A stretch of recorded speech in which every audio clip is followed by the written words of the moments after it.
नमस्कार साथियों, आज हम डिस्कस करने वाले हैं कल जो डिस्कस किया था परमाणु उसके आगे, है ना, कि परमाणु की स्ट्रक्चर कल देखी थी। आज हम डिस्कस करेंगे कि परमाणु का द्रव्यमान क्या होता है ना, और परमाणु भार क्या होता है ना, या और परमाणु क्रमांक क्या होता है।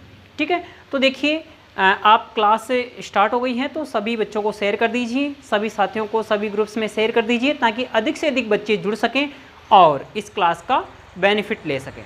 तो देखिए स्टार्ट करते हैं।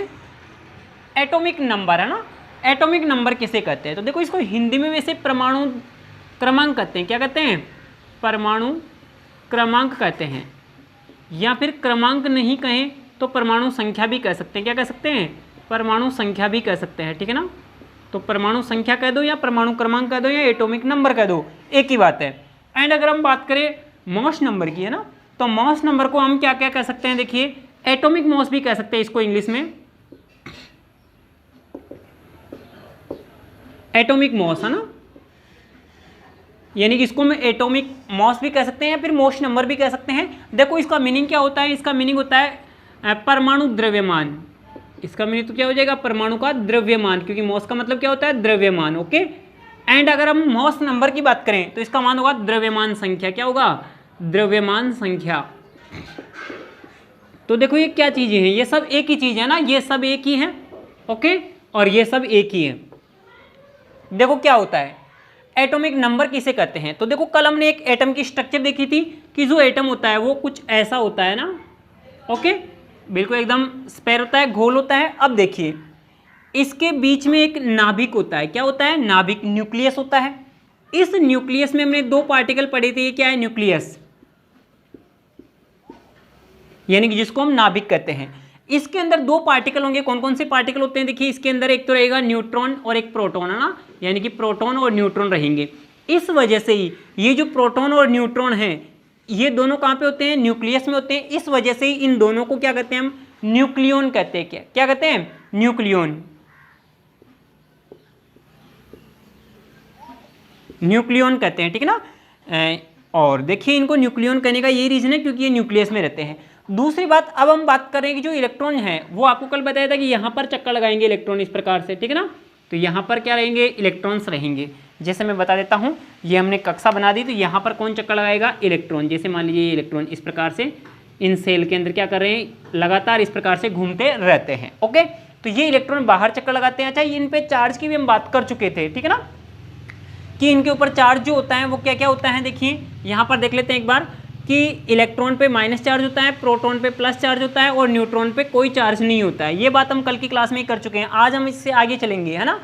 तो देखिए इन दोनों को मिलाकर के क्या कहते हैं? न्यूक्लियन कहते हैं। अब हम बात कर रहे हैं सर परमाणु क्रमांक किसे कहेंगे, एटॉमिक नंबर किसे कहेंगे। तो देखो एक परमाणु जिसके अंदर जितने प्रोटॉन होते हैं तो उन प्रोटॉन के नंबर को ही हम क्या कहते हैं? एटॉमिक नंबर कहते हैं। ओके, यानी कि एक कोई सा भी परमाणु मान लीजिए, जैसे हम बात कर लेते हैं ऑक्सीजन की। ठीक है ना, तो जो ऑक्सीजन का परमाणु है, अगर हम बात करें ऑक्सीजन के परमाणु की, ऑक्सीजन के एटम की, तो जो ऑक्सीजन का एटम है उसका सिंबल जो होता है ऑक्सीजन का वो O होता है। ओके, और ऑक्सीजन का सिंबल O हो गया। अगर हम O2 गैस की बात करें, ऑक्सीजन गैस की, तो फिर मॉलिक्यूल लिखेंगे। तो ये मॉलिक्यूल फॉर्म है, यानी कि इसका अणु है। ये क्या है? ऑक्सीजन का अणु है O2, और ये क्या है? ऑक्सीजन का परमाणु है। अब ऑक्सीजन के परमाणु में कितने इलेक्ट्रॉन होंगे, कितने प्रोटॉन होंगे, कितने न्यूट्रॉन होंगे, ये सब बातें हम बताने वाले हैं। तो देखो इसके अंदर क्या होते हैं? 8 प्रोटॉन होते हैं। कितने प्रोटॉन होते हैं? 8 प्रोटॉन होते हैं ऑक्सीजन में। तो इसीलिए इसका एटॉमिक नंबर कितना होगा? 8, यानी कि इसका, अच्छा देखो मैं और बता देता हूँ, एटॉमिक नंबर को हम जेड से डिनोट करते हैं। तो यहाँ पे हम शॉर्ट में लिख लेंगे, एटॉमिक नंबर को हम किससे प्रदर्शित करेंगे? जेड से। ओके, इसको शो करेंगे जेड से। ओके, और एटॉमिक की जो मॉस होगा या जो मॉस नंबर होगा उसको हम शो करेंगे ए से। ओके, तो इनको रिप्रेजेंट करने के लिए ये सिंबल है, शॉर्ट में हम ये कहते हैं, यानी कि एटॉमिक नंबर को हम कहेंगे जेड। ओके, और एटॉमिक मॉस को कहेंगे हम ए, या मॉस नंबर को हम क्या कह देंगे? ए से रिप्रेजेंट करेंगे। तो अब देखिए इसका जो जेड है यानी कि एटॉमिक नंबर है वो कितना है? 8 है। क्यों है 8? क्योंकि इसके अंदर नंबर ऑफ प्रोटॉन कितने हैं? 8। तो नंबर ऑफ प्रोटॉन कितने हो जाएंगे इसके अंदर? 8। ठीक है, अब देखिए मैं एक बात बताऊं आपको, जो उदासीन परमाणु होता है, ठीक है ना, तो यहाँ पे ये बार बार हम प्लस का साइन नहीं लिखेंगे क्योंकि आपको पता है ये ऐसा होता है। अब मैं आपको ये बताना चाहता हूं कि जो एक न्यूट्रल एटम होता है, न्यूट्रल एटम किसे कहेंगे? न्यूट्रल एटम का मतलब जैसे अभी इस एटम के ऊपर कोई चार्ज नहीं है तो ये क्या होगा? Neutral atom. जैसे ये वाला ऑक्सीजन है ना, इस पे कोई चार्ज नहीं है तो ये क्या कहलाएगा? Neutral atom. जैसे ये ऑक्सीजन है और इस पे कोई चार्ज नहीं लग रहा है तो ये न्यूट्रल एटम है, यानी उदासीन परमाणु है। हिंदी में कह देंगे उदासीन परमाणु और इंग्लिश में कह देंगे न्यूट्रल एटम। ठीक है, न्यूट्रल एटम। तो देखिए न्यूट्रल एटम में क्या होता है? जितने प्रोटॉन होते हैं उतने ही इलेक्ट्रॉन होते हैं, यानी कि नंबर ऑफ प्रोटॉन और number of electron is equal. Okay, क्योंकि इस पे पॉजिटिव चार्ज, इस पे नेगेटिव चार्ज, तो बराबर, यानी कि ये बराबर नंबर में होंगे और एक दूसरे को कैंसिल कर देंगे, इसलिए ये न्यूट्रल हो जाएगा। एक ऐसा एटम जिसमें नंबर ऑफ प्रोटॉन और नंबर ऑफ इलेक्ट्रॉन इक्वल होते हैं, इसलिए इनका चार्ज क्या हो जाएगा? कैंसिल हो जाएगा, बराबर है इसलिए। क्योंकि जैसे मान लीजिए 5 इलेक्ट्रॉन है तो यहाँ पे 5 ही प्रोटॉन होंगे, अगर मान लो 6 है तो यहाँ पे भी 6 होंगे, और दोनों इक्वल होंगे तो ये क्या हो जाएगा? चार्ज कैंसिल हो जाएगा, यानी कि ये बराबर होते हैं तो वो एटम कैसा हो जाएगा? न्यूट्रल एटम हो जाएगा, यानी कि उदासीन परमाणु हो जाएगा।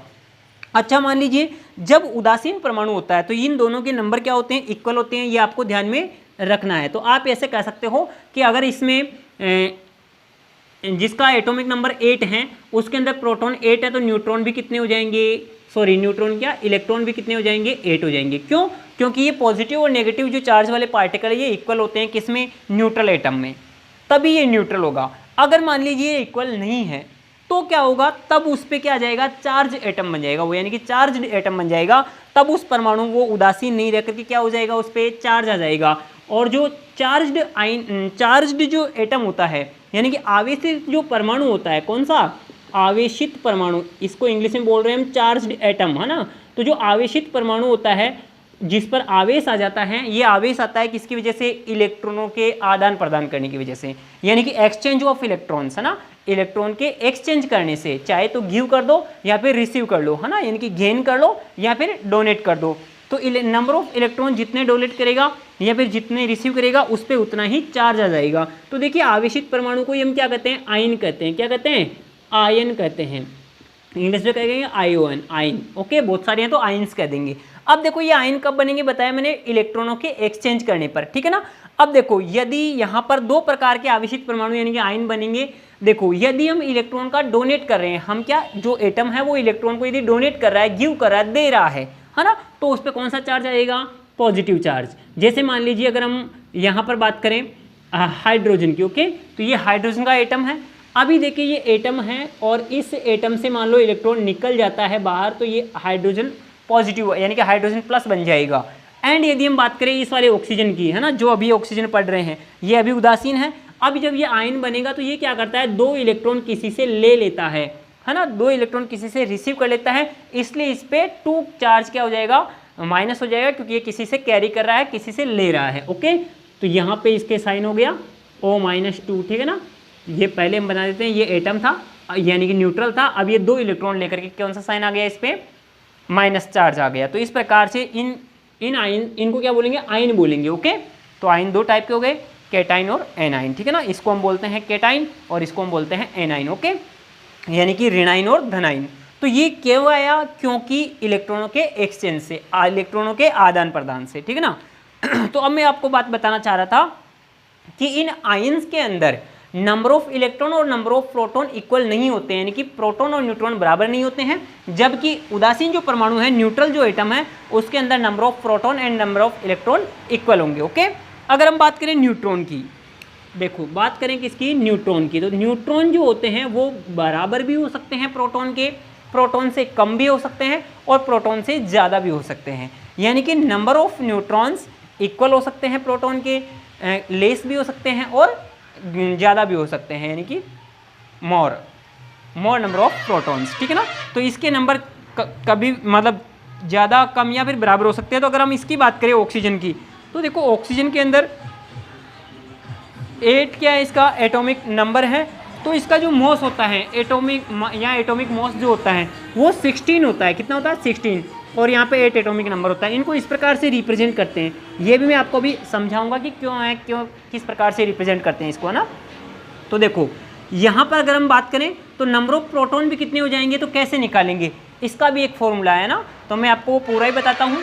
देखो यहाँ तक समझ में आया कि किस प्रकार से आयन बनते हैं, है ना, किस प्रकार से उदासीन परमाणु से चार्ज्ड यानी कि आवेशित परमाणु बन जाता है, कैसे बनता है, इलेक्ट्रॉनों के एक्सचेंज होने से। अब देखो मैं आपको समझाता हूँ कि इसमें number of proton, number of electron और नंबर ऑफ न्यूट्रॉन कितने होते हैं, ठीक है ना, किसी भी एटम के अंदर। तो देखो इसका एक फॉर्मूला है, क्या है कि अभी हमने कहा था कि ये जो ए है ना, ये क्या है, ये है अपना परमाणु द्रव्यमान यानी एटॉमिक मास। ये कब प्राप्त होगा, क्योंकि नाभिक न्यूक्लियस जो है ना, इसके अंदर कौन कौन से हैं, प्रोटॉन और न्यूट्रॉन। तो प्रोटॉन और न्यूट्रॉन इन दोनों को ऐड करने से क्या प्राप्त हो जाता है अपने को, इसका न्यूक्लियस का वेट पता हो जाता है, यानी कि मॉस पता हो जाता है, ठीक है ना। वैसे मॉस और वेट में भी थोड़ा डिफरेंस होता है, तो हम यहाँ पे मॉस टर्म यूज करेंगे, ठीक है ना। तो जो मॉस होता है ये रहा मॉस, एटॉमिक मॉस, है ना, एटॉमिक मॉस। तो ये हो गया atomic mass is equal to किसके, प्रोटॉन प्लस न्यूट्रॉन, ठीक है। तो प्रोटॉन और न्यूट्रॉन यानी कि इन दोनों को जोड़ करके क्या बनता है, एटॉमिक मॉस बनता है। अब इन्हीं को न्यूक्लियन कहते हैं, इन दोनों को हम क्या कहते हैं, न्यूक्लियन कह सकते हैं, ठीक है ना, कहते हैं। तो जो एटम का जो मॉस होता है वो किसकी वजह से होता है, इन दोनों की वजह से ही होता है, क्योंकि जो इलेक्ट्रॉन होता है वो बहुत ही हल्का पार्टिकल है, बहुत ही मतलब कम उसमें वजन होता है इन दोनों के कंपेयर में, और इन दोनों का जो वजन होता है वो लगभग बराबर होता है, ठीक है ना। तो जो परमाणु का जो वजन होगा वो इन दोनों की वजह से होगा, इसलिए इन दोनों को जोड़ते हैं तो क्या आ जाएगा अपने पास में, एटॉमिक मॉस आ जाएगा। अब देखिए अगर हम बात करें तो इस प्रकार से लिख सकते हैं यहाँ पे कि जैसे मैं यहाँ पे द्रव्यमान बताऊँ आपको, है ना, इलेक्ट्रॉन प्रोटॉन और न्यूट्रॉन तीनों के ही, इलेक्ट्रॉन प्रोटॉन और न्यूट्रॉन तीनों के क्या बता देता हूँ मैं, मॉस बता देता हूँ। ये मॉस बता रहा हूँ मैं यूनिट के अंदर। तो देखो प्रोटॉन के अंदर 1 यूनिट मॉस मान लेते हैं, न्यूट्रॉन में भी 1 यूनिट मॉस होता है, लेकिन इसके अंदर 0 यूनिट मॉस होता है, यानी कि ये मॉस की बात कर रहे हैं, इनमें वजन नहीं होता है किसमें, इलेक्ट्रॉन पे, इसलिए बहुत ही कम होता भी है तो 0.00001 पॉइंट आएगा, है ना। तो ऐसा आएगा, इसलिए इसको छोड़ देते हैं और इन दोनों का 1-1 यूनिट मानते हैं, ठीक है ना। और अगर हम और बात करें इनकी, अगर आप इसमें यूनिट में नहीं देखना चाहो इनका मॉस, है ना, तो इनका मॉस हम ऐसे भी देख सकते हैं, जो इलेक्ट्रॉन प्रोटॉन और जो न्यूट्रॉन होते हैं, अगर इनके मॉस की बात करें, है ना, तो इसका मॉस होता है जैसे 1.67 इंटू 10 की पावर 27 kg, ठीक है। और इसका भी लगभग यही होता है 1.67 इंटू 10 की पावर 27 kg, यानी कि इन दोनों का सेम ही होता है। जबकि इसका जो मॉस होता है वो कितना होता है, इसका मॉस होगा 9 या 9 लिख लो, है ना, 9.0 होता है वैसे, तो 9 इंटू 10 की पावर 31, ठीक है, किलोग्राम। अब ये देखो यहाँ पे सब पे माइनस ही है ना, यानी कि बहुत ही कम वजन होता है, ठीक है ना, इतना कम वजन होता है, जैसे कि इलेक्ट्रॉन पे इतना वजन है। अब देखो यहाँ पे माइनस के 31 पावर में, इसलिए ये बहुत ज़्यादा कम हो गया, क्योंकि माइनस में क्या होता है, पावर जितनी बड़ी होती है उतना ही वो डिजिट छोटा होता है, ठीक है ना। तो यहाँ पे इसके कंपेयर में अगर इसे कंपेयर, दोनों कंपेयर करेंगे ना, तो 27 जो माइनस के 27 है वो यहाँ पे बड़े हैं किससे, माइनस के 31 से, ओके। तो इसका वेट बहुत कम है, इन दोनों का वेट लगभग बराबर है, जो कि इलेक्ट्रॉन से ज़्यादा है। और मैं ये भी बता देता हूँ आपको कि ये जो ज़्यादा है ना, जैसे ये वाला ज़्यादा है और ये वाला कम है, तो कितना कम है और कितना ज़्यादा है, तो लगभग देखना इस प्रोटॉन का जो वेट है वो इस इलेक्ट्रॉन से लगभग 1800 गुना ज़्यादा है। कितने गुना, 1800 गुना ज़्यादा है, ठीक है ना। तो इस प्रकार से ये दोनों पार्टिकल्स भारी हैं, तो जो मॉस होता है वो किसकी वजह से होगा, इन दोनों की वजह से, यानी कि न्यूक्लियन की वजह से, ओके। और एटॉमिक नंबर क्या होता है, तो एटॉमिक नंबर मैंने बताया क्या होता है, नंबर ऑफ प्रोटॉन, यानी कि प्रोटॉन जितने नंबर में है वो उसका क्या कहलाएगा, एटॉमिक नंबर कहलाएगा। तो आपको इसको हम जेड से रिप्रेजेंट करते हैं, तो आपको दोनों पता होना चाहिए, ठीक है ना। तो देखो ये एक फॉर्मूला हो गया जो आपको याद रखना है। एंड नेक्स्ट हम बात कर लेते हैं जेड, जो एटॉमिक नंबर था। इस एटॉमिक नंबर को हम किससे रिप्रेजेंट कर रहे हैं, जेड से रिप्रेजेंट कर रहे हैं। और ये क्या होता है, number of proton, number of proton कि जितने भी प्रोटॉन्स होंगे उसके नंबर क्या कहलाएंगे, एटॉमिक नंबर कहलाएंगे। एटॉमिक मॉस का मैंने बता दिया, प्रोटॉन और न्यूट्रॉन दोनों को जोड़ करके क्या आएगा, एटॉमिक मॉस आएगा। अब हम बात कर लेते हैं कि यदि हमारे को इन 3 थिंग्स में से कोई भी एक थिंग्स दी हुई हो, 2 दी हुई हो, है ना, तो हम तीसरी को ज्ञात कर सकते हैं। जैसे अच्छा मैं एक बात और बता देता हूँ यहाँ पे आपको कि देखो यहाँ पे देखिए आपको मैं एक बताता हूँ कि किसी भी तत्व को अपने 118 तत्व डिस्कवर हो चुके हैं, 118 तत्व एलिमेंट है ना। अब देखिए इन तत्वों को अगर हम देखें तो कैसे रिप्रेजेंट करेंगे, है ना। तो किसी भी तत्व को हम लिख सकते हैं एक्स से। कैसे लिख सकते हैं? एक्स। एक्स क्या है? यहाँ पे कोई भी तत्व है, कोई भी एलिमेंट है। अब इसके ऊपर एटॉमिक नंबर कहाँ लिखेंगे, एटॉमिक मास कहाँ लिखेंगे, तो वो भी देखो यहाँ इसके नीचे की साइड में क्या लिखते हैं, एटॉमिक नंबर लिखते हैं, एटॉमिक नंबर। और यहां ऊपर क्या लिखेंगे, एटॉमिक मास, एटॉमिक मास लिखेंगे। यानी कि इसी को मैं शॉर्ट में ऐसे कह सकता हूं कि सर जो एक्स है वो तो क्या है, एलिमेंट है, कोई भी तत्व है। इसके नीचे यहां पर हम जेड लिखेंगे यानी कि एटॉमिक नंबर लिखेंगे, एंड इसके ऊपर यहां पे ए लिखेंगे यानी कि एटॉमिक मास लिखेंगे। अब देखिए यहाँ पर आप इस ए को इस कोने में भी लिख सकते हो यहाँ पर, और इस जेड को यहाँ पर भी लिख सकते हो। यानी कि आप इसको ऐसे भी लिख सकते हो, एक्स यहाँ पे लिख सकते हो, ए यहाँ पे लिख सकते हो, जेड। अच्छा इसी को आप ऐसे भी लिख सकते हो, एक्स कोई भी तत्व है इसके, ए यहाँ पे और जेड यहाँ पे। इसी को आप ऐसे भी लिख सकते हो, एक्स यहाँ पे, ए यहाँ पे और जेड यहाँ पे, है ना। तो किसी भी प्रकार से हम लिख सकते हैं, ये है ना 4 टाइप हो गए। वैसे ज़्यादातर इस प्रकार से लिखा जाता है, ठीक है ना। तो जो ऊपर लिखा हुआ है वो क्या है, एटॉमिक मास है, और जो नीचे यहाँ पर लिखा हुआ है वो क्या है, एटॉमिक नंबर है, ठीक है ना। तो इन दोनों को आपको पता होना चाहिए। तो देखो मैं यहाँ पे स्टार्टिंग में जो बता रहा था आपको ऑक्सीजन का, तो देखो ऑक्सीजन का यहाँ पर मैं आपको बता देता हूँ कि किस प्रकार से ऑक्सीजन को रिप्रेजेंट करेंगे।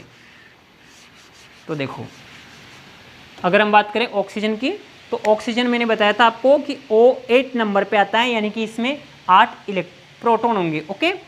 और यहाँ पर 16 होता है। इसका मतलब ये तो क्या है, यहाँ पे एटॉमिक नंबर यानी कि जेड है, और ये क्या है यहाँ पे, ये हो गया अपने पास में ए यानी एटॉमिक मास हो गया।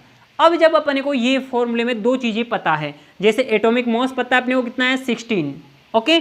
और तो यहाँ पर देखो, यहाँ पर दे रखा है अपने को, मैं इस पेन से लिख देता हूँ यहाँ पर, यानी कि एटॉमिक मास आपको दे रखा है कितना, 16। ये रहा देखो, atomic mass 16 is equal to proton. Number of proton कितने हो जाएंगे, नंबर ऑफ प्रोटॉन उतने होंगे जितने एटॉमिक नंबर हैं। तो एटॉमिक नंबर 8 है, तो नंबर ऑफ प्रोटॉन कितने हो जाएंगे, 8, प्लस यहाँ पे न्यूट्रॉन आप पता कर सकते हो।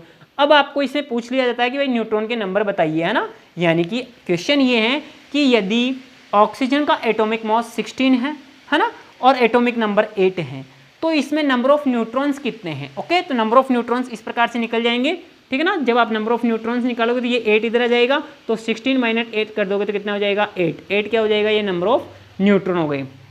तो इस प्रकार से हम फाइंड आउट कर सकते हैं। यदि हमारे को प्रोटॉन और न्यूट्रॉन दे दे तो दोनों को ऐड करके हम एटॉमिक मास भी निकाल सकते हैं, ठीक है ना। तो इस प्रकार से हम ज्ञात कर सकते हैं। ये होता है एटॉमिक मास और एटॉमिक नंबर में रिलेशन, ओके। और देखिए फिर मैं जैसे एक और एग्जांपल लेकर के आपको समझा देता हूँ कि ये प्रोटॉन और जो इलेक्ट्रॉन होते हैं ये तो इक्वल होंगे कि इसमें उदासीन परमाणु में, लेकिन जो न्यूट्रॉन होते हैं ये कम या ज़्यादा हो सकते हैं। ये नंबर ऑफ जो न्यूट्रॉन हम पता कर रहे हैं ये कम या ज़्यादा हो सकते हैं, बराबर भी हो सकते हैं। जैसे इस वाले में बराबर है, यहाँ पे भी 8 आया और यहाँ पे भी 8 ही था, ओके। प्रोटॉन भी 8 थे, यानी कि इस वाले ऑक्सीजन की बात करें हम तो इसके अंदर क्या था, प्रोटॉन भी कितने हैं, 8, इलेक्ट्रॉन भी कितने हैं, 8, और न्यूट्रॉन भी कितने हैं, 8। तो इसमें तीनों चीज़ें सेम है ना नंबर के अंदर, लेकिन जरूरी नहीं ऐसा सब जगह सेम हो, है ना। ये दोनों तो सेम होंगे ही, किसमें, उदासीन परमाणु के अंदर, प्रोटॉन और इलेक्ट्रॉन। तो बट ये अलग अलग हो सकते हैं। जैसे एक एग्जांपल लेते हैं हम, सोडियम जानते हो आप, सोडियम खाने का नमक जो होता है, साल्ट, है ना। वो साल्ट का फॉर्मूला क्या होता है, देखो साल्ट का जो फॉर्मूला होता है, मैं यहाँ पे लिख देता हूँ, इधर इनको रफ कर देता हूँ। देखो साल्ट का जो फॉर्मूला होता है वो NaCl होता है ना, यानी कि जो नमक है, साधारण नमक, उसका फॉर्मूला होता है NaCl। सोडियम क्लोराइड इसको कहते हैं, सोडियम क्लोराइड इसका नाम है, साधारण नमक है ये। अब इसके अंदर ये सोडियम है ना, इस सोडियम की बात कर रहे हैं हम। तो जो सोडियम होता है ना, अब देखो मुझे तो ये याद है, आपको भी मैं बता दूंगा क्या क्या याद करने हैं। कुछ एलिमेंट याद करने हैं, जैसे कि 1 से लेकर के कम से कम 20 तक के, है ना, यानी कि 1 2 3 4 ऐसे करके 20 तक के जो फर्स्ट एलिमेंट हैं उनको आपको याद करना है, नेम, उनके एटॉमिक नंबर, है ना, उनका एटॉमिक मास, ओके। तो ये जो सोडियम है, ये सोडियम देखिए इसका एटॉमिक नंबर जो होता है ना, वो एटॉमिक नंबर होता है इसका कितना, 11, ओके। और इसमें आपको बता दिया, मान लीजिए कि इसका जो एटॉमिक मॉस है ना, वो आपको फाइंड आउट करना है। यहाँ पर आपको दे दिया कि इसके अंदर यहाँ का पता करना आपको ए है ना, एटॉमिक मॉस आपको पता करना है। आपको दे दिया कि इसमें नंबर ऑफ प्रोटॉन कितने होंगे बताओ, क्योंकि आपको दे रखा है एटॉमिक नंबर कितना है 11, तो इसमें प्रोटॉन भी कितने होंगे 11। अब आप कहोगे सर इसके अंदर इलेक्ट्रॉन भी कितने हैं 11, क्योंकि ये दोनों इक्वल होंगे, बराबर होंगे, क्योंकि ये क्या है न्यूट्रल एटम है इसलिए। और इसके अंदर न्यूट्रॉन कितने हो जाएंगे, तो इसमें न्यूट्रॉन आपको दे रखे होंगे क्वेश्चन में कि न्यूट्रॉन है मान लीजिए इसमें कितने 12, ठीक है। अब आपको इसका एटॉमिक मॉस निकालना है, तो एटॉमिक मॉस यहाँ से निकल जाएगा, ए बराबर क्या होता है P+N, ओके। तो अब देखिए इस फॉर्मूले से हम निकाल लेंगे, ए अपने को फाइंड आउट करना है, P कितना देर का है 11, तो यहाँ पे 11 प्लस N कितना देर का है 12, तो यहाँ पे ये 12, तो ये एटॉमिक मॉस कितना आ जाएगा 23 आ जाएगा, ठीक है। तो इस प्रकार से यहाँ पे कितना आ जाएगा 23 आ जाएगा, ओके। तो इसका आंसर हो जाएगा, इसको फिर हम ऐसे लिखेंगे Na11 और यहाँ पे 23, तो ये इसका एटॉमिक मॉस हो गया, ये इसका एटॉमिक नंबर हो गया। इस प्रकार से इनको रिप्रेजेंट करते हैं। तो यहाँ पर देखिए नंबर ऑफ न्यूट्रॉन अलग हैं किससे, प्रोटॉन से, बट ये दोनों सेम ही होंगे उदासीन परमाणु में, तो ओके इनके नंबर अलग अलग हो सकते हैं, जैसे यहाँ पे अलग आ गए। अच्छा, ये जो न्यूट्रॉन होते हैं, ये एक परमाणु बताऊँ मैं आपको, फर्स्ट नंबर का हाइड्रोजन जो होता है, ठीक है ना, हाइड्रोजन जो होता है ना उसके अंदर तो बिल्कुल एब्सेंट ही रहता है, हाँ। तो देखो अगर हम बात करें हाइड्रोजन की, ओके, तो हाइड्रोजन को हम इस प्रकार से लिख सकते हैं H11, ओके। तो देखो इसमें प्रोटॉन कितने हो जाएंगे 1, क्योंकि ये लिख रखा है 1, है ना। इसमें न्यूट्रॉन और इलेक्ट्रॉन कितने होंगे, तो देखो इलेक्ट्रॉन भी 1 होगा, क्योंकि ये दोनों पॉजिटिव नेगेटिव चार्ज बराबर होता है ना, तो ये 1 1 हो गया। एंड न्यूट्रॉन यहाँ पे कितना होगा, तो न्यूट्रॉन यहाँ पे 0 होगा। कैसे, क्योंकि देखो एटॉमिक मॉस कितना देर का आपको 1, तो यहाँ पे 1 लिखा आपने, प्रोटॉन कितने देर का 1, है ना, और प्लस न्यूट्रॉन। अब आपको फाइंड आउट करना है, तो न्यूट्रॉन की जगह n लिख दो। अब आप n फाइंड आउट करोगे, है ना, तो ये 1 इधर ही है, ओके, ये 1 इधर आएगा तो -1, बताओ 1 में से 1 गया तो 0, 0 बराबर क्या आ गया n, तो ये आपका आंसर आ गया कि n कितना है 0 है, ओके। तो इस प्रकार से न्यूट्रॉन का कितना होगा यहाँ पे 0 होगा, ओके। तो यहाँ पर इस सिचुएशन में हाइड्रोजन के अंदर न्यूट्रॉन एब्सेंट रहता है ना। लेकिन इसके कुछ जो समस्थानिक होते हैं, आइसोटोप होते हैं, उनके अंदर न्यूट्रॉन भी प्रेजेंट होता है। तो आइसोटोप की एक और क्लास लेऊंगा मैं आगे, उसमें हम बताएंगे कि आइसोटोप क्या होते हैं, है ना। तो देखो ये आज का टॉपिक था अपना एटॉमिक नंबर और एटॉमिक मॉस, जो आपने अच्छे से समझा होगा, ठीक है ना। तो मिलते हैं नेक्स्ट क्लास में, और तब तक के लिए थैंक यू।